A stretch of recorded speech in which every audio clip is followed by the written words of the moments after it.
What is going on here, YouTube, and welcome back to another comic book video. This is the channel where we sit down and cover different comic book stories from different comic book companies. Today, we are going to jump back over to Marvel Comics and begin our coverage over Johnathan Hickman's X-Men run. As you know, back in 2019, Marvel brought back Johnathan Hickman as a way to take over the X-Men titles, to hopefully make X-Men titles be good again. And so with that being said, to begin his era over the X-Men titles, he launched two miniseries, House of X and Power of X. Now both miniseries go together to give you a complete story, but you have to jump back and forth between both stories to get the complete story.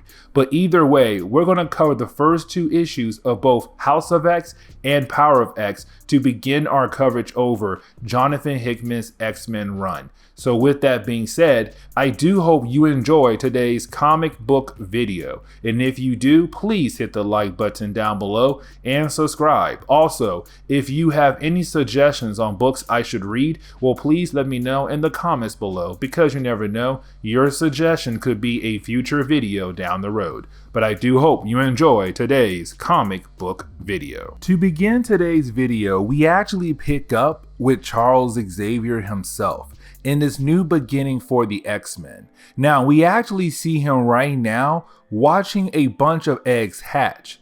And once the eggs hatch open, well, that is the moment we come to find out that there were different X-Men characters hidden away in these eggs. But of course, once these X-Men characters have come out of these eggs, that is the moment you have Charles Xavier say, "Come to me, my X-Men." And that is one of the most classic lines of all time for Charles Xavier. But then we jump over to random X-Men characters who are in different areas across the world. And we see them right now planting different kinds of plants in the ground. Now, these plants are going to be very important for later stories down the road. But either way, we see these X-Men characters plant these plants for a special reason. But of course, after a few months have passed by and the X-Men have planted those plants, well, of course, we do pick up in one certain location. And that location is the Jerusalem habitat. We then pick up at the Jerusalem habitat, and the reason why, because one of the plants that the X-Men have planted has fully grown and now covers almost an entire building, which is very huge to say. But either way, we do see a bunch of different ambassadors from different nations coming here to talk to Charles Xavier for many different reasons. The first reason is because right now, Charles Xavier and the rest of the mutant race are now claiming to be their own nation. They have built an island somewhere in the middle of the ocean and they're calling themselves their own nation. The second reason is because Charles Xavier had introduced two different kinds of medicines. The first one is to give humans 5 extra years on their lives. On top of that, another medicine was produced as a way to protect the human minds from any kind of disease. And of course, he's only offering this medicine to countries who will accept the mutant race as a new nation in the world. And so right now you have these different ambassadors coming here to this embassy to hopefully talk to Charles Xavier. But here comes the thing though. They are not going to talk to Charles Xavier because they are confronted by the Stepford Cuckoos. Now, the Stepford Cuckoos are actually clones of Emma Frost, and I will explain more about them in another video. But either way, that is the moment we see the person who is going to give this tour is actually Magneto himself. And that is very huge to say. That is the moment where we actually learn how in the world the X-Men, or really the mutant race, was able to become their own nation. Well, we actually watch Jean Grey go through a portal. Now, these portal actually lead somewhere, but these portal were originally the plants that the X-Men had planted in those different areas we saw earlier. But these portals will only open for mutants. No one else. If you're not a mutant, these portals could most likely not open for you unless you have some kind of clearance. And these portals actually lead to the island the mutants are now staying on. Now, this island is actually alive. And the reason why it is alive because the island is actually COPPA.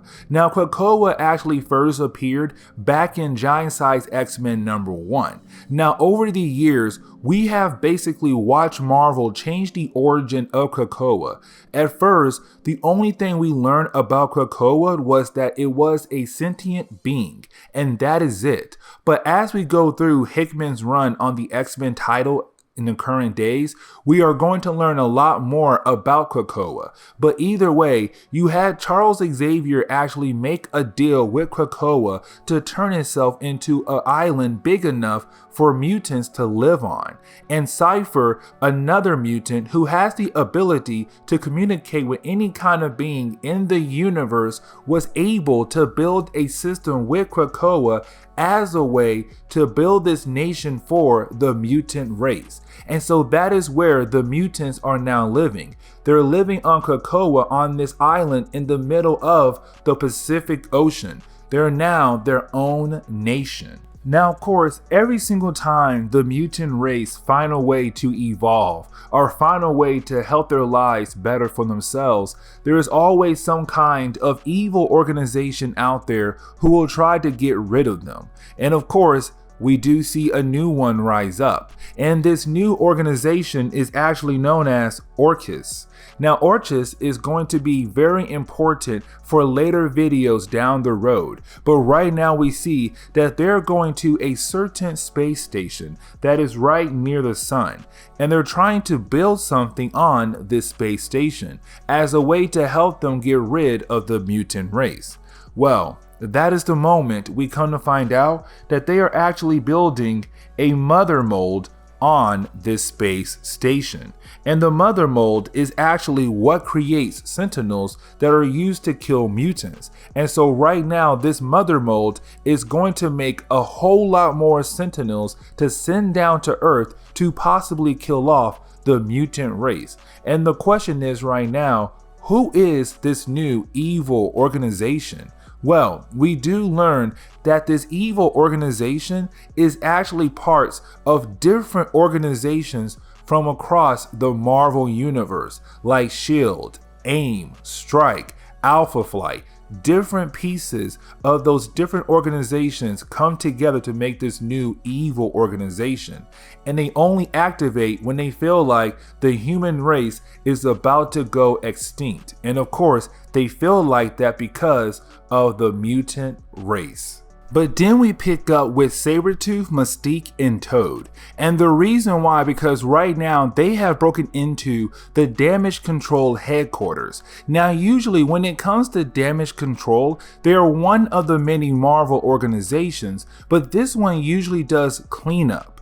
After a superhero battle has happened, they come in and do cleanup for that battle. Now, the reason why we pick up with them is because apparently they were sent by Magneto and Charles Xavier to retrieve some kind of information from the headquarters. And so once they do that, they do leave. But we do come find out that apparently damage control usually keeps different kind of machine parts that were left behind in different battles or other places. And right now, apparently damage control was able to get Soul's hammer. Now, Soul's hammer is very important because we actually saw that in our Johnathan Hickman's Avengers and New Avengers run. It is the Dyson Spear that was built around the sun by Iron Man and Mr. Fantastic. But when both characters were gone, of course, damage control took that and now they own Soul's hammer. And that is very huge to say. But either way, we do see Sabertooth, Mystique, and Toad get outside thinking that they're in the clear. But that is the moment they run into part of the Fantastic Four, the Thing, in the Human Torch. Unfortunately, we have to jump back over to Magneto and the Stepford Cuckoos, who are right now giving a tour to the ambassadors from the different nations. Now, you do have Magneto actually show them how each portal works different, because remember, the X-Men have planted different plants across the world, and each plant was able to grow into a portal as a way for the mutant race to use to travel across the world. Now, most of these portals actually do lead back to Krakoa, but some portals lead to other places. And the question is, how do you know where each portal is going to take you? And that is the moment you have Magneto say that the mutant race had made their own language. And that language is put right next to the portal so that a mutant is known or knows where they're going to go to when they walk through a portal. Now, you do have the ambassadors once again ask, are they going to see Charles Xavier or at least see Krakoa itself? But that is the moment you have Magneto say, you guys again are not going to see Charles Xavier. But on top of that, you are not going to Krakoa. And the reason why is because Krakoa is only for mutants only. That is it. It is only for mutants, and that is it. It is not for humans to go to at all. Some humans do get a pass, but of course they get that pass by another mutant. And so that means, unfortunately, Magneto is not going to give them a pass to come to Krakoa. But getting back over to Mystique, Toad, and Sabertooth, as they are trying to get away from the Fantastic Four, Mystique and Toad are lucky because Mystique was able to open up a portal, and Mystique and Toad were able to go through that portal to lead them back to Krakoa. But unfortunately, Sabertooth was not lucky because he was stopped by the Invisible Woman. Now, with him being stopped by her, of course, that means that he is captured by the Fantastic Four. Now, Cyclops does walk through the portal in hoping to talk to the Fantastic Four to letting Sabertooth go, because you do have Cyclops say, hey, listen, you guys know me. We fought alongside one another multiple times. You guys know me, so let me take Sabertooth. But on top of that, you guys need to realize we are our own nation now. We are protected by different sets of laws, which mean I can take Sabertooth away from you guys. But then you have Reed say, no. Sabertooth is not going anywhere. He has committed different crimes while being here in this nation. And matter of fact, he hurt a lot of people. And so with that being said, Sabertooth is going to stay here. Now Cyclops says, fine, you can keep Sabertooth.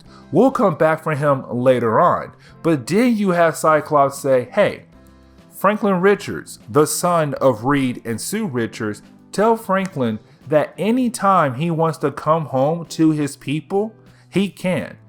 The only thing he has to do is just tell us. Because at this point in Marvel Comics, the world believed that Franklin Richards was actually a mutant.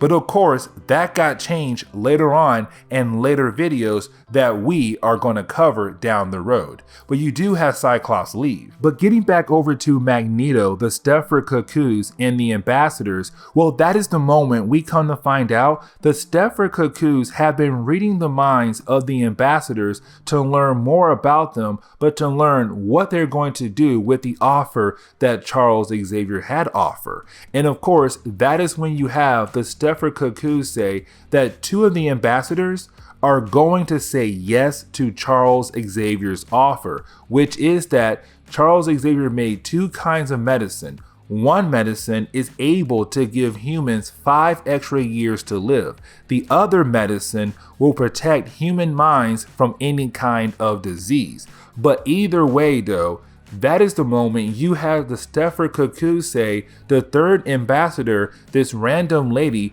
is going to decline the offer because to her, she hates mutants. She hates Charles Xavier, but also she feels like with him putting medicine out there like this, it could cause a lot of problems for different countries around the world. and not in a bad way, but more in a money kind of way.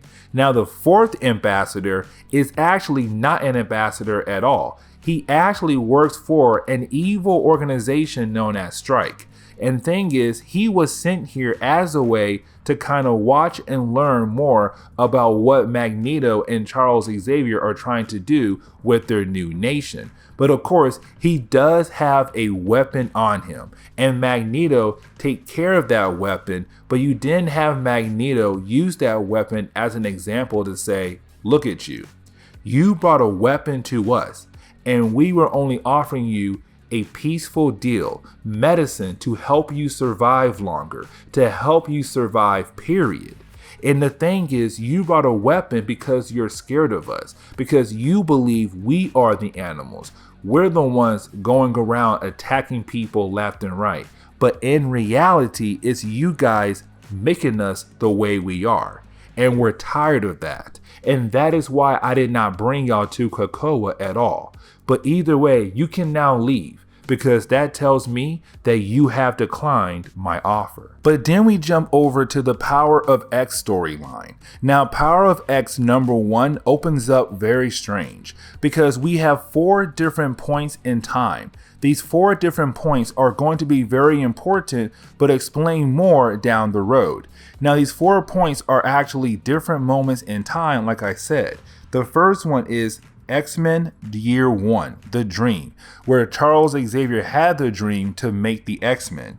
Year 10, The World, where of course the X-Men have been made by this point.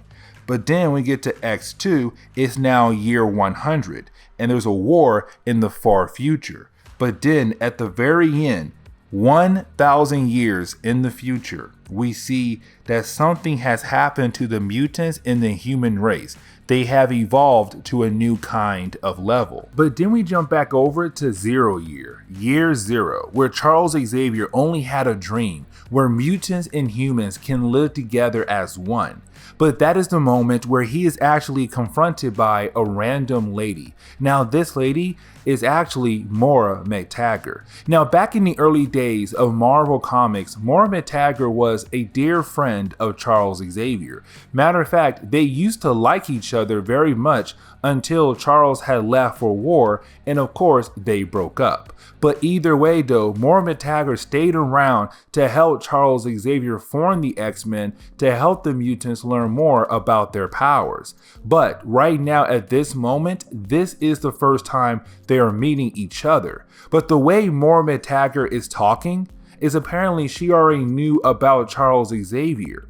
But the way she is talking is like she knew him for years. And that is weird, because to Charles, he's kind of like, I have no idea who you are. Who in the world are you? And how do you know me? Now, you do have Moira McTaggart actually say that she was just here enjoying the fair, having a good old time, eating food, watching people laugh and play. But that is when she said she walked nearby a fortune teller, and the fortune teller told her about 2 characters in a random tower. And we're going to see those characters in that tower later on in this video. But that is the moment she says, Charles, just read my mind and you'll learn everything about me. And that is the moment you have Charles Xavier actually read her mind. And he's kind of like, oh, well, you are a very interesting woman. But that is the moment we jump over to year 10, the present day, where Xavier and the X-Men and the mutant race are living on COPPA. Now, that is the moment you have Mystique and Toad arrive back on COPPA, and you have Mystique hand over the information that she has gathered from Damage Control over to Charles Xavier and Magneto. Now, Mystique is not doing this as a way to help out the mutant race. Matter of fact, she says that. She says that she only did this hoping to get her reward, the one thing she wants from Charles Xavier and Magneto. But we have no idea what in the world she actually wants. But either way, you have Charles say, no, you must do more work for us before I am able to give you what you want. Because I honestly feel like if you continue to work for us, you are going to help out the mutant race down the road, and you will love the idea that you were able to actually help out the mutant race. And so you have Charles Xavier begin to look over the information that Mystique and Toad had gathered from Damage Control. We then jump into the future, where we pick up with the man-machine war, a war between machines and men. Machines are trying to take over the world, but we pick up with 4 future X-Men characters. Now, some of these characters we actually heard about from Morbid Taggart earlier. One of them is Rasputin the Fourth, and the other one is the Cardinal. Now, the other 2 characters we have no idea about yet. One of them we are not going to learn about because he is killed off. The other one, Salabel, is being captured by the machines, and she is going to be taken away. Now, Cardinal wants to leave because their mission was to gather information and then leave. Except Rasputin wants to fight against the machines as a way to save her sister. Her sister is Salabel, but Cardinal does not want to help because he says the way he was created. He is not allowed to just jump in and attack. Now, I said the way he was created.